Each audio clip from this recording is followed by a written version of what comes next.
ലോക്ക്ഡൌണിനിടെ സുധിച്ചേട്ടന് ഒരു പ്രശ്നമുണ്ടായി. അന്ന് ആരെയും കണ്ടില്ലല്ലോ. കമന്റുകളോട് രേണു സുധി. മലയാളികളുടെ മനസ്സിൽ ഇന്നും മായാത്തൊരു മുറിവാണ് കൊല്ലം സുധിയുടെ മരണം. മിമിക്രി വേദികളിലൂടെ താരമായി വന്ന് പിന്നീട് സിനിമയിലും ടെലിവിഷനിലുമെല്ലാം കയ്യടി നേടിയ നടനാണ് കൊല്ലം സുധി. സ്റ്റാർ മാജിക് എന്ന ഷോയിലൂടെയാണ് മലയാളികളുടെ വീട്ടിലെ ഒരംഗമായി അദ്ദേഹം മാറുന്നത്. അതുകൊണ്ട് തന്നെ ഇന്നും ആ മരണം ഉൾക്കൊള്ളുവാൻ മലയാളികൾക്ക് സാധിച്ചിട്ടില്ല. അതേസമയം കഴിഞ്ഞ കുറെ നാളുകളായി കൊല്ലം സുധിയുടെ ഭാര്യയായ രേണു സോഷ്യൽ മീഡിയയിൽ നിന്നും നേരിടുന്നത് കടുത്ത ആക്രമണങ്ങളാണ്. രേണുവിന്റെ വസ്ത്രധാരണവും റീൽസുമെല്ലാം വിമർശിക്കപ്പെടുന്നുണ്ട്. മറ്റൊരു പുരുഷനൊപ്പം രേണു അഭിനയിക്കുന്നത് പോലും പലർക്കും ഇഷ്ടമാകുന്നില്ല. ഇപ്പോഴിതാ സുധിയുടെ ഭാര്യയായതിന്റെ പേരിൽ തന്നോട് വീട്ടിലിരിക്കുവാൻ പറയുന്നവരെ കുറിച്ച് സംസാരിക്കുകയാണ് രേണു. സുധിച്ചേട്ടനോടുള്ള സ്നേഹം ഒഴുകുകയല്ലേ? ലോക്ക്ഡൌൺ സമയത്ത് സുധിച്ചേട്ടനും എനിക്കും ഞങ്ങളുടെ കുടുംബത്തിനും ഒരു പ്രശ്നമുണ്ടായി. അന്ന് ഇവരെ ആരെയും കണ്ടില്ലല്ലോ. സഹപ്രവർത്തകർ ഉണ്ടായിരുന്നു, കുടുംബവും ഉണ്ടായിരുന്നു. നമ്മളെ ചതിയിലൂടെ പ്രശ്നത്തിലാക്കിയതാണ്. അത് ഞാൻ പറഞ്ഞിട്ടുമുണ്ട്. മറ്റൊരവസരത്തിൽ ഞാനത് പറയാം. ഇന്ന് ഈ കമന്റ് ഇടുന്ന ഒരുത്തനും ഇല്ലല്ലോ. സുധിച്ചേട്ടൻ മരിച്ച് 2 വർഷമാകാറായി. അപ്പോഴാണ് അവരുടെയൊക്കെ സുധിച്ചേട്ടനോടുള്ള സ്നേഹം പൊട്ടിമുളയ്ക്കുന്നത് എന്നാണ് രേണു പറയുന്നത്. നേരത്തെ താൻ വേറൊരു വിവാഹം കഴിച്ചാൽ പേരിലെ സുധി മാറ്റേണ്ടി വരുമെന്നും അതിനാൽ താൻ വിവാഹം കഴിക്കുന്നില്ലെന്നും രേണു പറഞ്ഞിരുന്നു. അതിലും താരം വിശദീകരണം നൽകുന്നുണ്ട്. ഞാൻ പറഞ്ഞത് ആളുകൾ മനസ്സിലാക്കിയതിലെ പ്രശ്നമാകും. രേണു സുധി എന്ന പേര് മാറ്റാനും DP മാറ്റാനും എന്നോട് പലരും പറഞ്ഞിരുന്നു. അത് പറഞ്ഞവരോടുള്ള എൻ്റെ മറുപടിയായിരുന്നു ആ പറഞ്ഞത്.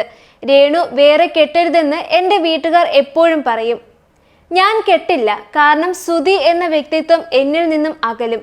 ഞാൻ പറഞ്ഞത് ആളുകൾക്ക് മനസ്സിലാവാത്തത് കൊണ്ടാണോ എന്നറിയില്ല എന്നാണ് രേണു പറഞ്ഞത്. രേണു എന്ന ഞാൻ സുധിച്ചേട്ടന്റെ ഭാര്യയായതിനാൽ ഒന്നും ചെയ്യാതെ ഇവിടെ തന്നെ കുത്തിയിരിക്കണം എന്നാണോ, അതോ അവർക്കിതൊന്നും ചെയ്യാൻ സാധിക്കാത്തതിനാലുള്ള ഫ്രസ്ട്രേഷനാണോ എന്നൊന്നും അറിയില്ല. എന്തായാലും ഞാൻ എന്ത് ചെയ്താലും പ്രശ്നമാകും. ഞാൻ ആരെയും അങ്ങോട്ട് ചെന്ന് പ്രശ്നമുണ്ടാക്കാറില്ല. ഒരു കുഞ്ഞു കഴിക്കേണ്ടതും ഞാൻ പിടിച്ചു പറിക്കാറില്ല. എന്തുകൊണ്ടാണ് എനിക്ക് ഇങ്ങനെ വരുന്നതെന്ന് അറിയില്ലെന്നും രേണു പറഞ്ഞു. അതേസമയം അച്ഛന്റെ മരണത്തിന് ശേഷം പ്രതിസന്ധികൾ നേരിടേണ്ടി വന്നിട്ടുണ്ടെന്ന് നടൻ കൊല്ലം സുധിയുടെ മകൻ രാഹുൽ ദാസ് സോഷ്യൽ മീഡിയയിൽ കുറിപ്പിലൂടെ വ്യക്തമാക്കിയിരുന്നു. എന്നാൽ എന്താണ് ജീവിതത്തിൽ ഉണ്ടായതെന്ന് കിച്ചു പറഞ്ഞിരുന്നില്ല. ഇതൊക്കെ വീഡിയോയിലൂടെ തുറന്നു പറയുമെന്നായിരുന്നു പറഞ്ഞിരുന്നത്.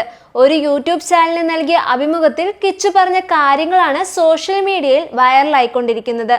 റീലുകൾ ചെയ്യുന്നത് അമ്മയുടെ ഇഷ്ടമാണെന്നും താൻ അതൊന്നും മൈൻഡ് ചെയ്യാറില്ലെന്നും കിച്ചു വ്യക്തമാക്കി. കൊല്ലത്തെ ഇൻസ്റ്റിറ്റ്യൂട്ടിലാണ് രാഹുൽ പഠിക്കുന്നത്. കൊല്ലത്തെ സുധിയുടെ വീട്ടിലാണ് താമസിക്കുന്നത് ഇപ്പോൾ.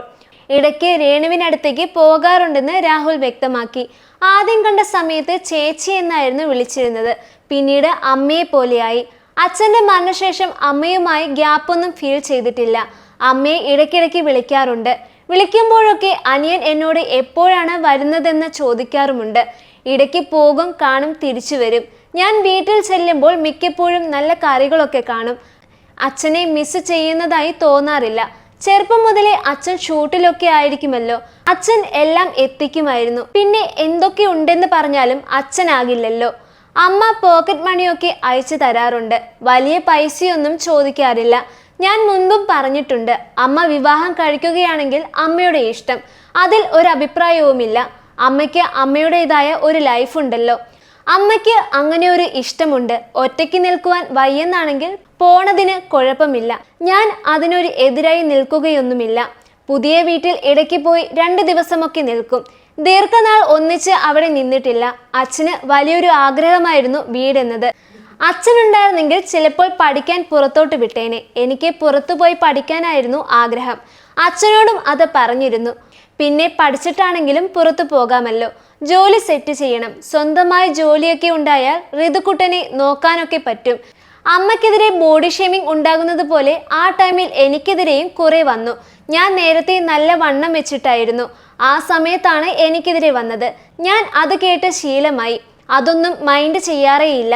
ആർക്കും ആരെയും അങ്ങനെ പറയുവാനുള്ള അവകാശവുമില്ല, കിച്ചു പറഞ്ഞു.